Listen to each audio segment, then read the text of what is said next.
Good morning, everyone. Kris here with Inspired Energy. Happy New Year. Joining me this morning, Hartwell again. How are you? I'm great, Kris. Hello to you. Hello to everyone. So we're starting off a new year. We missed you guys for a couple weeks, so hopefully you're following us back today. The subject that we're revisiting today is the Venus sequence. So we spoke about it in depth a couple weeks ago. And about the activation sequence of the hologenic profile. So you mentioned that there were other processes following that. Can you talk more about that and what they are?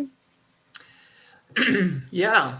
Well, the hologenetic profile is a fancy term for this way of using our own human design charts as a map into our consciousness, the interior life, but also to then shift our DNA, you could say, shift the frequency of the energy that we live with in the world. Mm-hmm. And the way into that starts with our activation sequence. And I mean, of course, this is correlating to your cross of incarnation, according to what in human design language. And Mm-hmm. we spoke about that the last session we were together, and spoke about how, as we contemplate the shadow sides of these gene keys, we walk through a process. First, the pathway of challenge, the pathway of breakthrough, and the pathway of core stability. And by the end of that process, we've really developed a core relationship to ourselves and to why we're here and to what our purpose is and what our life path is, what helps us to be healthy. And so we've landed here in the world, in a powerful way. And we've achieved a kind of stability, which I thought which you were going to say stupidity. Like, what? a kind of stability that will help us live in the world in a self-assured way. Mm-hmm. And after that activation sequence, we're ready to pursue the process that Rudd has called the Venus sequence. And this is about entering into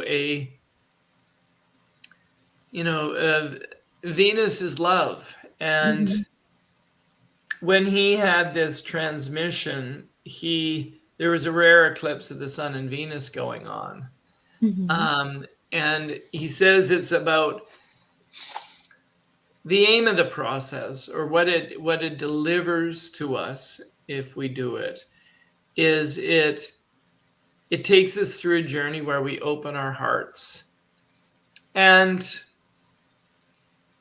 then the other process is the pearl sequence, which comes after the Venus sequence, which is once your heart is open and you're living in the world as an open-hearted human ongoingly, Mm-hmm.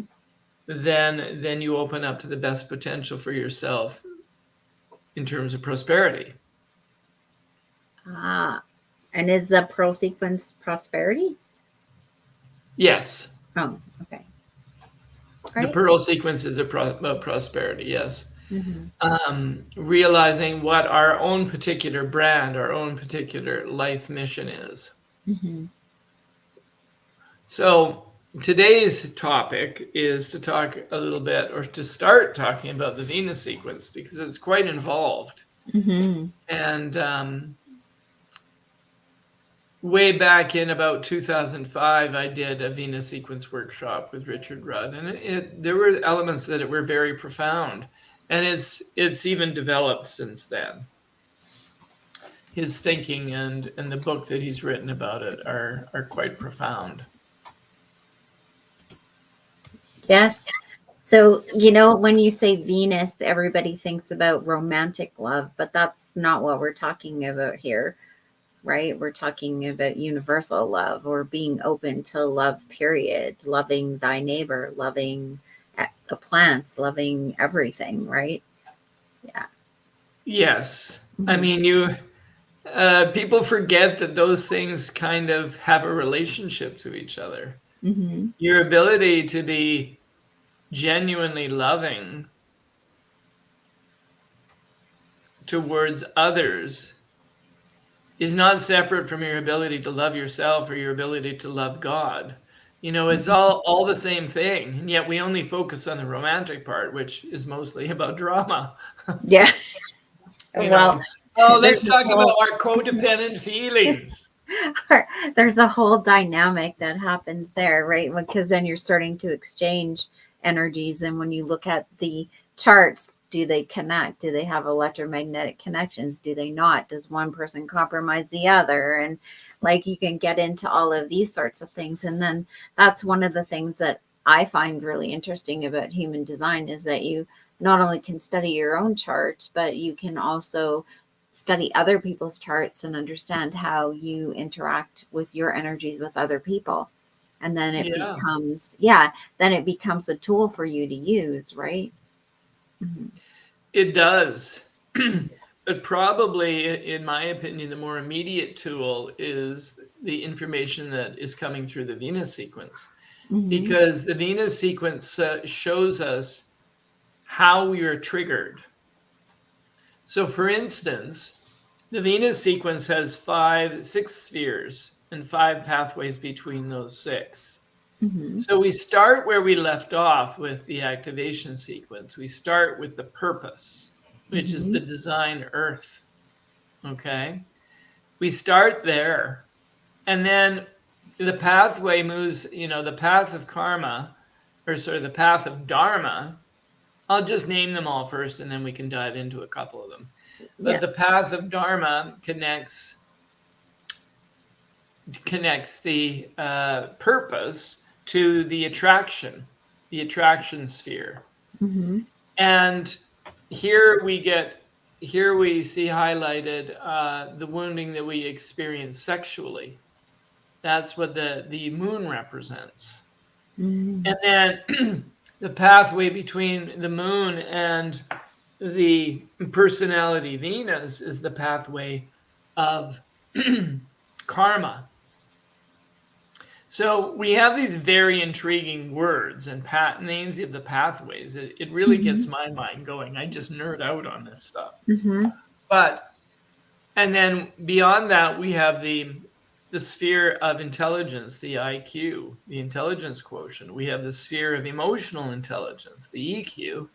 We have the Mhm. sphere of the spiritual quotient, which is our spiritual realization, and then we have the final pathway between that and our core wound, our core. Mhm. So this is a lot. And at each one of these levels, you have the opportunity to notice how you get triggered. Mhm. And as you look into the things that trigger you and the how of the triggering, what that does is it starts to unwind you. There's a play on words that he uses. Mhm. A wound is a place where you're wound up. So you can Right. unwind the wound. Um, does that make sense Yeah. as far as I've Well, gone? yeah, because it even ties into the chakras when we talk about them spinning, right? So, how do you get it to spin properly or at the right speed, Hmm, or how do you get it to open? So, I mean, everything ties together, right? it sure does. Mhm. What I find promising about this work, and I'm wading into my ankles at this point, in terms of my own personal work. But for instance, say you're looking at the IQ, you're looking at what were the trigger patterns that you were displaying and developing when you were 15 to 21. How did you start to defend? What are your mental defense patterns towards the world? Hmm. Maybe just for some of our viewers who maybe didn't tune in before, is how do you find your Venus sequence? Like, what exactly? Like, I have mine here and yours, but how are they determined in the chart so people can go to their charts and figure out what their Venus sequence is? Absolutely. Yeah. Um, so you have to get your human design chart, and preferably based upon an exact time. Um, for this kind of work, it is great to know, to contact the hospital if you don't have reliable memory from relatives. But anyway, the Venus sequence starts with your design Earth. That is the Earth on the left-hand side of your chart. It moves to your moon on the left side of the chart. Then it moves to your Venus on the personality side, the right side of your chart. And your Mars, which is, so the Venus is your IQ, and the Mars is your EQ. And then you move back to the design side, the left side, for the Venus, which is your spiritual quotient, and Mars, which is your core wound. So we're looking at Earth, Moon, design side, then Venus, Mars, personality side, and back to Venus, Mars, design side. Those are the elements. So if we start at the beginning, you might say, well, we already talked about purpose because that was part of the activation sequence. Mm-hmm. So why do we talk again? Why do we talk about it again now? Or, are we talking about it in a different way now? And really we are, because the Venus sequence is all about unfolding your sense of purpose within the context of relationships now. Mm-hmm. But And we're so also looking at the line number in conjunction with the gate, right? Yes. Versus just looking at the gates or just looking at the lines, which we covered before. But now it's like, yeah, the sequence is based on the gate number, but then how does that relate to the line number so that you can come up with what it is you need to work on, right? Yes. Yeah. Well, with that, they would need my help for that, or Mm-hmm. they would need to get themselves the book, or of course subscribe, please, to the work Yeah. of Richard Rudd and the Gene Keys, because it's brilliant, brilliant work. But you bring up a really good point here. When we're looking at each of these, we're looking to have in front of us, so to speak, or in our awareness, the shadow, gift, and acidic frequency of each one of the gene keys. And Richard Rudd has put out his spectrum of consciousness relating to the gene keys, Mm-hmm. and that's quite accessible. In addition to that, you want to understand that, if we take myself as an example, my purpose is gate 49, gene key 49. And at the lowest level, this is reaction. At the shadow level, when I'm fearful, I tend to react to things, sometimes with more violence or more anger than I would prefer. So that's the one. That's the first. No, that is simply the 49. Okay, but the one is anger, is it not? No. No? Okay. No. Right now, I'm simply talking about the aspect of reaction. Mm-hmm. That's the shadow keyword. And as I open up my energy, then I enter into an energy of revolution, being willing to change what needs to be changed. Mm-hmm. And at the highest level, that is rebirth. Mm-hmm. Now, the first line is important as well. So you could be any one of 6 lines. Let me give an example. But in a sense, Richard Rudd is getting keywords for every single sphere, Kris. That's why it's a lot of information. Right. But I'm just saying, why don't you take your 49 and you have 0.1 and then explain how it would be different with 0.2 or 0.3 or how that would change? Yes. Mm-hmm. Well, for instance, if you look at line 1 for the purpose, Mm-hmm. the energy is to be an anchor. in the positive sense, or a loner in the negative sense. So I have a first line purpose. So I tend to be a loner. I Mhm. tend to isolate. Um, and that is my pattern to be looked at. Whereas the second line is about being an accuser, accusing others, blaming, pointing things outward, or being the natural. The third line is all about being an escape artist or an adventurer. The fourth line is all about being a politician, chilly and socially manipulative. On the positive side, is to be the nurturer. The fifth line is about being a victim consciousness, or being a leader. And the sixth line is being a judge, judging and judging everybody from the outside, or being a visionary. So I remember, Kris, in some of our discussions, I was telling you about the keywords for each of the lines. Richard Rudd makes it more complex. He's developed it further, and he gives keywords for every one of the spheres, for every one of the lines. Yeah, So because it goes deeper. Like I remember it because it went into the actual energy emotionally on each of them as well. So on one side, it was feeling fearful, and the way through that, right, was movement, right, things like that. right. So he even goes deeper. Oh, he layers it and layers it. Hmm. Um, so, for an example, um, the way you would work with this would be to say, okay, I tend to react, and in my reaction, I become a loner. Okay, and then I would contemplate that, Hmm. and I would notice all the ways in which my fear causes me to be reactive, and that reactivity um, isolates me.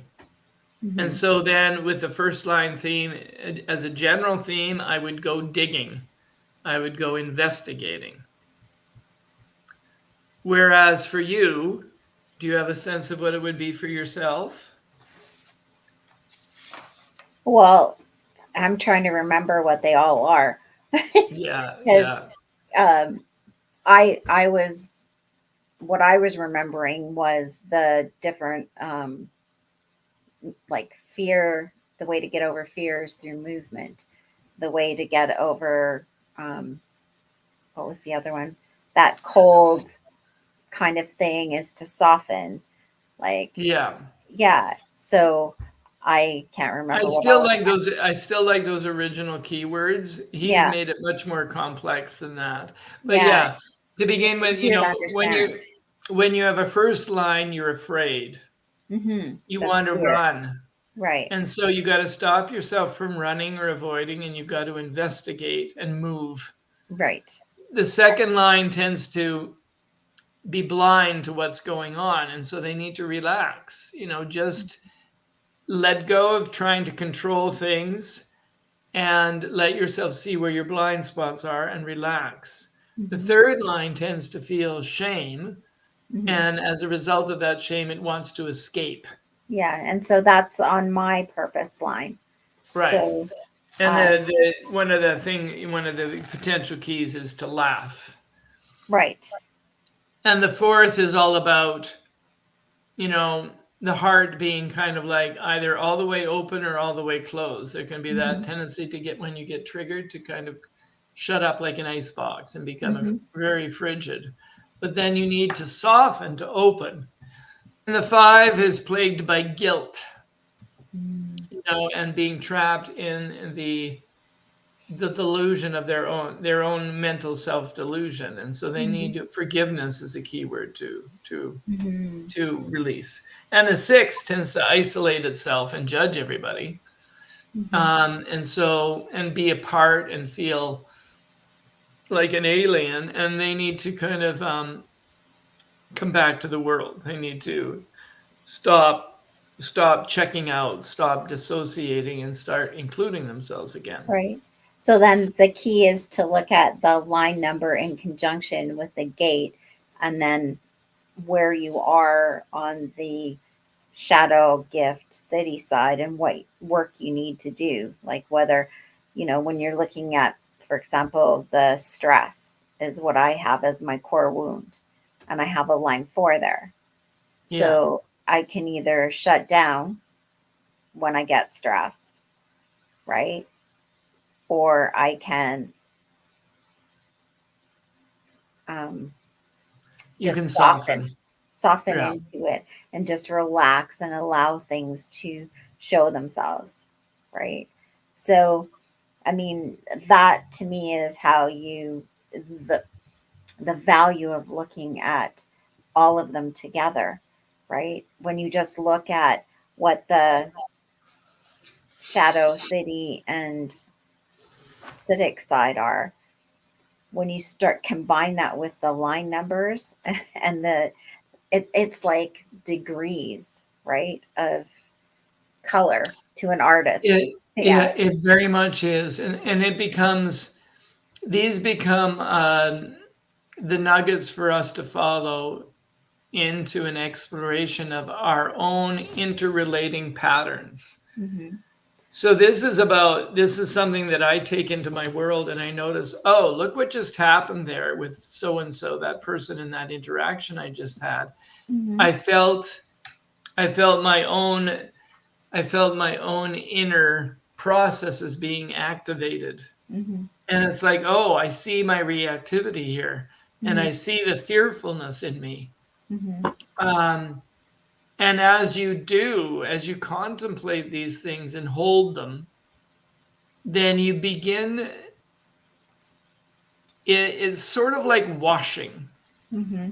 You know how if you try and wash a dirty plate in cold water, you can do it, but if you put it in hot water, it dissolves more quickly. Makes the job easier. Yes. It makes the job easier. So Mm-hmm. it's like when we have these keys, it makes our job of personal work more easy because we know the combination locks of our own psyche.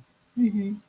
For instance, on an intellectual level, I know that, what happened when I was a teenager. Mm-hmm. Well, I tended to avoid things, third line, by, and I didn't want to hear what anybody had to say. I Mm-hmm. had all the answers. Mm-hmm. So as a teenager, my IQ, the sphere that relates to my IQ, my defense pattern was to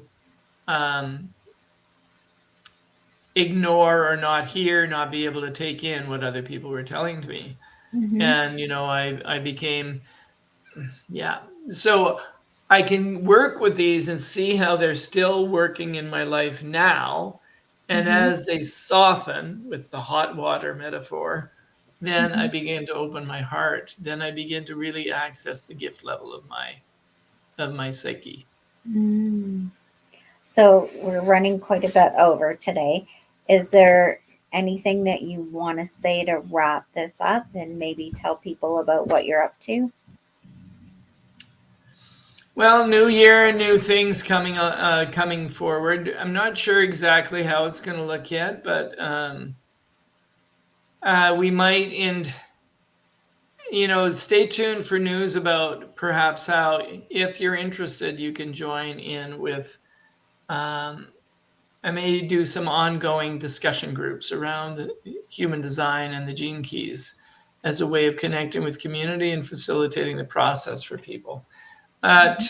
We also have the courses that the human design course that I did in the fall is now available for subscription. And the astrology course I taught a couple of years back soon will be as well. Mm-hmm. Um, Another fun thing to do is to come in and do a year ahead reading, which is a process you can do with me. Unrelated to the human design, however, if we're sticking on the topic there, but Yeah. Oh, yeah. But the year ahead, it involves astrology and tarot, right? Correct. Yes. And it's kind of interactive, and it's not only insightful, very insightful for the year ahead, but also fun. You get to play a little bit, which, Yes, yes, we which, get to play. yeah, I enjoy that part of it, of doing a reading too. Um, Yes. so next week, I guess we're going to continue our discussion on the Venus sequence. It is a really deep, long topic. So just join us next week for that. And with that, we'll wish you all the best for a happy, healthy, wonderful, loving new year. And we'll see you next week. Bye for now. God bless.